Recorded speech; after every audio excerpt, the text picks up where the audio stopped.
প্রিয় দর্শক, আসসালামু আলাইকুম। আজকে ফিরে এলাম নতুন একটা পিঠার রেসিপি নিয়ে।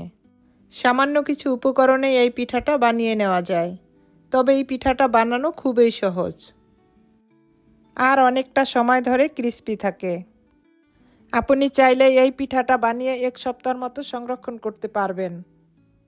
উপকরণ অনেক বেশি লাগে না, অল্প উপকরণেই এই পিঠাটা বানিয়ে নেওয়া যায়। আজকের এই পিঠাটা অনেক সহজভাবে শেয়ার করেছি। যে কেউ কখনো পিঠা বানায়নি সেও এই পিঠাটা বানিয়ে নিতে পারবে। এই পিঠাটা শুধু দেখতেই দারুণ না, খেতেও অনেক মজার হয়। পিঠা বানানোর জন্য প্রথমে ডোটা তৈরি করে নেব। এই জন্য আমার লাগবে 1 কাপ ময়দা আর হাফ কাপ সুজি। যতটুকু ময়দা নেবেন তার অর্ধেকটা সুজি নেবেন। এখন দিয়ে দিব স্বাদমতো লবণ, 1 চামচ বেকিং পাউডার। এখন এটার ভিতরে দিয়ে দিব 1 চামচ চিনি আর 2 চামচ তৈল।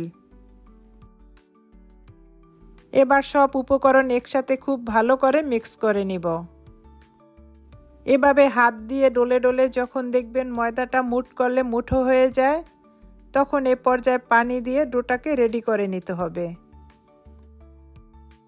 ডোটাকে এমনভাবে বানাতে হবে ডোটা যেন খুব নরম থাকে।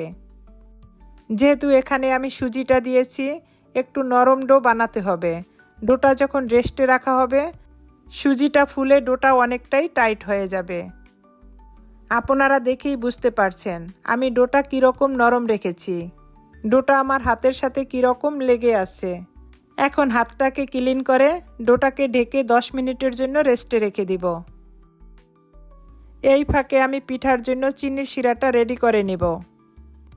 এখানে আমি 1 কাপ চিনি নিয়েছি। চিনিটাকে একটু ক্যারামেল করে নেব, এতে শিরার কালারটা দেখতে অনেকটা সুন্দর লাগবে। চিনিটা যখন হালকা ক্যারামেল হয়ে আসবে, তখন এটাকে নেড়েচেড়ে দিব।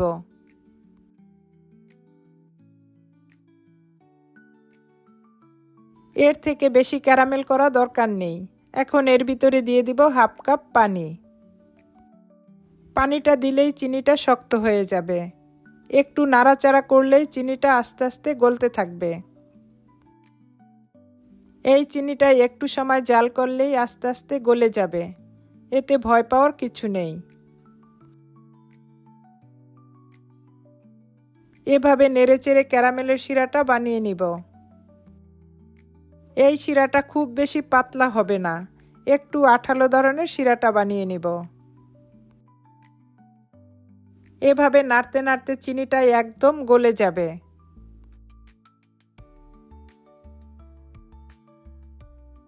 এর থেকে বেশি ঘন করার দরকার নেই। এখন আমার শিরাটা একদম রেডি। এখন শিরাটাকে আমরা নামিয়ে এক সাইডে রেখে দিব। 15 মিনিট পরে সুজিটা ফুলে ডোটা কতটা শক্ত হয়ে গিয়েছে। এখন এই ডোটাকে আরেকটু সময় ভালো করে হাত দিয়ে ডলে নিব।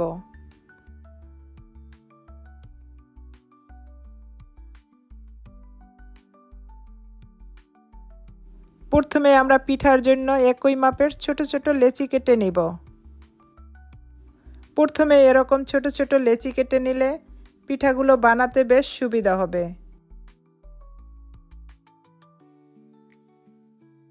এখন আমি সব লেচিগুলো বানিয়ে নিয়েছি। এখন আমি পিঠাগুলো বানিয়ে দেখাবো।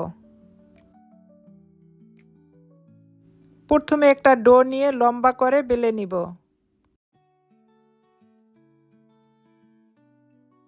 এখন একটা চামিচের পিছন সাইড দিয়ে এভাবে দাগ টেনে নিব। আমি চামিচের পিছন সাইড দিয়ে এভাবে দাগ টেনে নিচ্ছি। আপনাদের পছন্দ মতো যে কোনো কিছু দিয়েই দাগ টেনে নিতে পারবেন। এখন এটাকে উল্টো করে ধরে 2 সাইডে এভাবে প্যাঁচ দিয়ে নিব। এরপরে সাইডটাকে এভাবে চাপ দিয়ে আটকিয়ে দিব। এই কাজটা খুবই সহজ। একবার খেয়াল করে দেখলে যে কেউ বানিয়ে নিতে পারবে। আমি আশা করি আপনাদের কাছে আমার এই রেসিপিটা ভালো লাগবে। যদি ভালো লেগে থাকে বেশি বেশি শেয়ার করে আমার চ্যানেলটাকে সাবস্ক্রাইব করে রাখবেন আর বেল বাটনটা অন করে রাখবেন। এরকম নিত্য নতুন রেসিপি দেওয়া মাত্র আপনার কাছে পৌঁছে যাবে।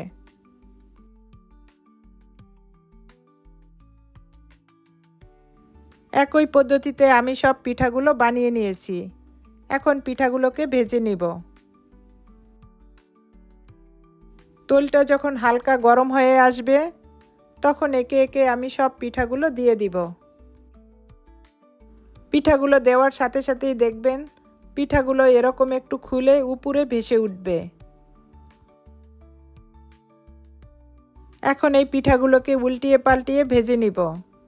এই পিঠাগুলো ভাজতে বেশি সময় লাগবে না। আমার মনে হয় এর থেকে সহজ কোনো রেসিপি হতে পারে না। এই পিঠাটা দেখতে যতটা সুন্দর, খেতে তার থেকেও বেশি টেস্টি, আর অনেকটা সময় ধরে এই পিঠাটা ক্রিস্পি থাকে।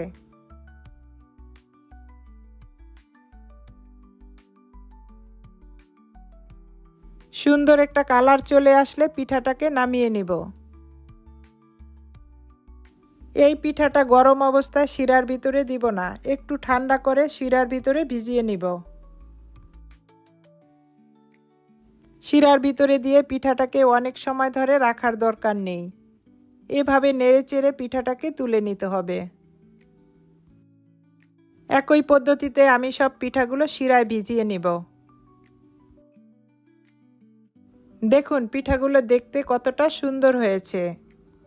আর একটু সুন্দর আর টেস্টের জন্য উপরে একটু সাদা তিল দিয়ে দিব। হাতে যদি বেশি সময় না থাকে তাহলে ঝটপট এই পিঠাগুলো বানিয়ে নিতে পারবেন।